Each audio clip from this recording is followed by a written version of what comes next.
నమస్తే. Welcome to ఐట్రీ. ఈ మధ్య కాలంలో ఎక్కువగా పర్మనెంట్ మేకప్ అనేది వింటూ ఉన్నాం. పర్మనెంట్ ఐబ్రోస్ కావచ్చు, పర్మనెంట్ లిప్‌స్టిక్ ఇలా చాలా రకాలు వచ్చేసాయి. బట్ అది ఎంతవరకు సేఫ్? నిజంగా పర్మనెంటా? లైఫ్ లాంగ్ ఉంటుందా? దాంతో ఎటువంటి సైడ్ ఎఫెక్ట్స్ ఉండవా?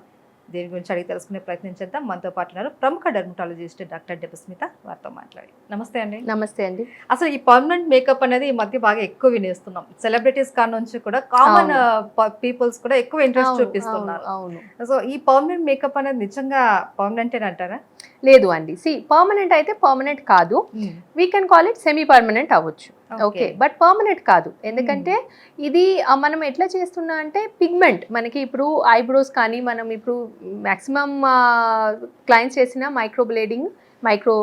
దీనికి ఐబ్రోస్‌కి ఇంకా లిప్ బ్లష్. ఓకే. హ్మ్. సో, దానికి ఏంటంటే మనం ఒక పిగ్మెంట్ పెట్టాము. ఓకే. హ్మ్. పిగ్మెంట్ పెట్టి మనం జస్ట్ అది ఉన్న దానికి షేప్ చేసి ఖాళీ ఉన్న చోట కవర్ చేస్తాము. So, okay. అది వచ్చేసి మీకు మల్టిపుల్ వాషెస్ తర్వాత మీకు ఒక 2 ఇయర్స్, 1 ½ ఇయర్స్ తర్వాత అది మళ్ళీ మీకు ఒక టచ్ కావాల్సిందే వస్తది. అది లిప్ ఓకే. బ్లష్ అయినా, మీకు ఐబ్రోస్‌కి మైక్రో బ్లేడింగ్ అయినా. హ్మ్. అయితే యెస్. మేము ఎక్కువ పర్మనెంట్ ఇంకొకసారి చేయించుకుంటే అయిపోతుందేమో, మళ్ళీ మళ్ళీ అవసరం ఉండదేమో లేదు. అనేసి లేదు. లేదు అనుకున్నాము. అండి. యెస్. అయితే ఇది సేఫే అంటారా అండి? అది సేఫ్టీ చూడాల్సింది మీరు ఎక్కడికి చేసుకుంటున్నారో అది. ఇప్పుడు మైక్రో బ్లేడింగ్ ఇది చిన్న చిన్న సలూన్ నుంచి డాక్టర్స్ దగ్గర చేయిస్తున్నారు. సో, హ్మ్. ఆబ్వియస్లీ మీరు సలూన్‌లో వెళ్తే చిన్న సలూన్‌లో వెళ్తే వాళ్ళు ఏం అపరేటస్ యూజ్ చేస్తున్నారు, మీకు యూజ్ చేసిన అపరేటస్ మళ్ళీ మార్చుతున్నారా? లేకపోతే అదే మళ్ళీ మీ పైన యూజ్ చేస్తున్నారు అన్ని విషయం మనకి తెలీదు. సో, హ్మ్. సేఫ్టీ వచ్చేసి అక్కడ.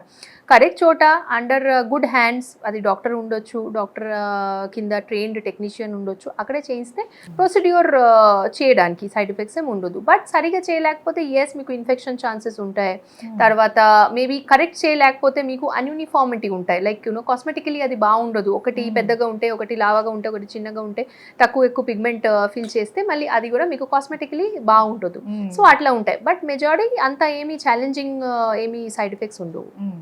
అయితే మీరన్నది సెమీ పర్మనెంట్ హ్మ్. అనేసేసి అన్నారు. అంటే మాక్సిమం ఇప్పుడు ఐబ్రోస్ చెప్పారు. 1 ½ ఇయర్ ఆర్ 2 ఇయర్స్ ఉంటుందని. ఈ లిప్‌స్టిక్ ఇది సేమ్ అంతేనా? వాటి లైఫ్ సేమ్ టైమ్ అంతే కూడా? అండి. లిప్ బ్లష్ కూడా అంతే. లిప్ హ్మ్. బ్లష్ కొద్ది ప్లాంట్స్ మనం చూసాను. కొద్ది టైం ఇంకా తొందరగా పోవచ్చు. Because lips okay. ఏంటంటే మనం తింటున్నాను, మనం హ్మ్. హ్మ్. బ్రష్ అక్కడే మనకి ఎక్స్‌పోజర్ ఎక్కువ. వాటర్‌తో ఎక్స్‌పోజర్ ఎక్కువ. ప్లస్ హ్మ్. సమ్‌టైమ్స్ మనం లిప్‌స్టిక్ అన్నీ యేసుకొని వెళ్తాము. సో, దాని గురించి అది కంపేర్ చేసుకుంటూ వెళ్తే కొద్ది తక్కువ. హ్మ్. అయితే పర్మనెంట్ మేకప్ అనంగానే అందరికి ఐబ్రోస్, లిప్స్ హ్మ్. ఇవే ఉంటాయి. ఇవి కాకుండా ఇంకా ఏమైనా ఉంటాయా? అవును. మెడికల్లీ చాలా ఉంటాయండి. ఇప్పుడు హ్మ్. మనం ఇది కాస్మెటికల్లీ చూస్తున్నాను. ఓకే. నా ఐబ్రోస్ సన్నగా ఉంది. నేను ఎళ్లి చేయించుకుంటున్నాను. నా లిప్‌కి కొద్ది బ్లష్ కావాలా? నేను లిప్‌స్టిక్ వద్దు చేయించుకుంటాను. ఇయన్నీ కాస్మెటిక్ హ్మ్. ప్రొసీడ్యూర్స్ అండి.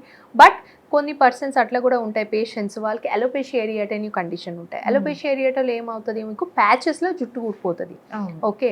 అంటే మీరు ఇట్లా చూస్తే మీకు అనిపించదు. బట్ అట్లా దగ్గర ఎళ్తే మీకు ప్యాచెస్‌లో పోతాయి. సో, హ్మ్. అది రావడానికి చాలా టైం పడతది. ఒక్కోసారి రాలేకపోవచ్చు ఎంత ప్రయత్నం చేసినా కూడా. సో, అక్కడ మనకి ఈ ట్రీట్మెంట్ చాలా హెల్ప్ చేస్తది. హ్మ్. ఎందుకంటే అక్కడ పిగ్మెంట్ ఏస్తే వాళ్ళకి అంత కనిపించకుండా ఉంటది. హ్మ్. ఇంకొకటి హెయిర్ ట్రాన్స్‌ప్లాంట్. మనం జుట్టు పోయింది ఆండ్రోజెనెటిక్ అలోపేషియా గానీ, తెల్లబట్ట గానీ అట్లా ఉన్నప్పుడు మనం హెయిర్ ట్రాన్స్‌ప్లాంట్‌కి ఎళ్తాము. హ్మ్. కొద్ది క్లయింట్స్ ఏంటంటే భయపడతారు. హెయిర్ ట్రాన్స్‌ప్లాంట్‌కి భయపడతారు. కొద్ది పర్సన్‌కి మేబీ అంత కొద్దిగా మేబీ ఒక ప్యాచ్ పోయి ఉండొచ్చు. వాళ్ళకి అంత అవసరం లేదు. అక్కడ కూడా మీరు ఫిల్ చేసుకోవచ్చు. ఓకే. సో, ఇయన్నీ.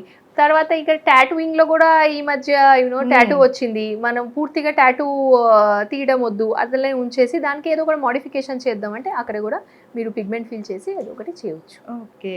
అండ్ పీఆర్‌పీ అనేది ఎంత వరకు మనకు సపోర్ట్ చేస్తుందంటారు? పీఆర్‌పీ అంటే జుట్టుకా? లేక ఈవెన్ ఫేస్‌కా? ఫేస్‌కి కావచ్చు, జుట్టుకి ఓకే. కావచ్చు. యెస్. సో, పీఆర్‌పీ వచ్చేసి మనకి వాంపైర్ ఫేషియల్ హ్మ్. అంటారు మన హ్మ్. పీఆర్‌పీ. సో, అక్కడ ఏంటంటే మనమే సొంత బ్లడ్ తీసుకొని దానికే సెంట్రిఫ్యూజ్ చేయాలా. ఎందుకంటే ఒకసారి బ్లడ్ తీసుకుంటే దాంట్లో చాలా ఉంటాయి కదా! మోనోఫిల్, బేసోఫిల్, డబ్ల్యూబీసీ, ఆర్‌బీసీ మనకి అన్నిటితో పని లేదు. హ్మ్. మనకి ఓన్లీ కావాల్సిందే ప్లేట్‌లెట్. ఎందుకు platelets are very high growth factor. చాలా హ్మ్. మంచిది గ్రోత్ ఫ్యాక్టర్.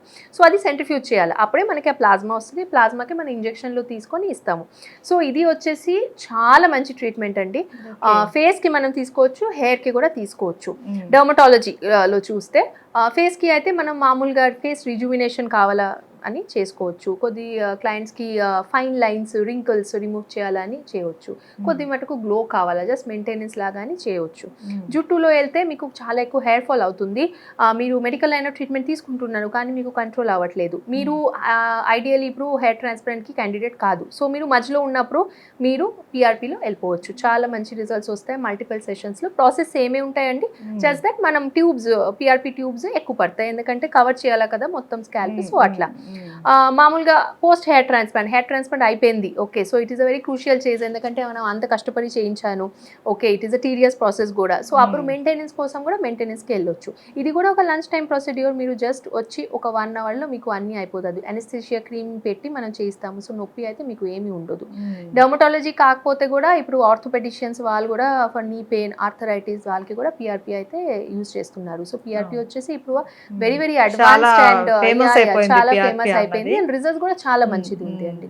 ఈ రిజల్ట్ ఎంత కాలం ఉంటుందా? ఇది పర్మనెంట్ ఉంటుందా లేకపోతే దీనికి కూడా ఒక టైమింగ్? ఇది పర్మనెంట్ అండి, ఎందుకంటే నీ ప్లేట్లెటే మనం పెడుతున్నాము ఇక్కడ, మనం ఆర్టిఫిషియల్ గా ఏం పెట్టట్లేదు. ఇప్పుడు మీరు మైక్రోబ్లేడింగ్ మనం ముందనే డిస్కస్ చేసాము, అక్కడ మనం ఆర్టిఫిషియల్ గా మనం ఒక పిగ్మెంట్ కి ఇండ్యూస్ చేస్తున్నాము.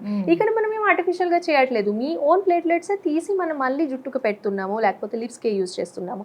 సో అక్కడ మనం ఆర్టిఫిషియల్ గా ఏం చేయట్లేదు. సో అది మనం పెట్టినా మీకు మంచి రిజల్ట్స్ ఉంటాయి, అది మీరు మళ్ళీ కూడా చేయించవచ్చు మెయింటెనెన్స్ థెరపీ లాగా. Okay. So permanent treatment and PRP రెండిట్లో కంపేర్ చేసుకుంటే మనకు పిఆర్పి అనేది చాలా బెస్ట్ అండి. అవును పిఆర్పి చాలా బెస్ట్ అండి, సైంటిఫికలీ ప్రూవెన్, సైడ్ ఎఫెక్ట్స్ లేవు. సో కంపేర్ చేసుకుంటూ వెళ్తే డెఫినెట్గా పిఆర్పి చాలా మంచిది. Okay right, thank you so much. Thank you.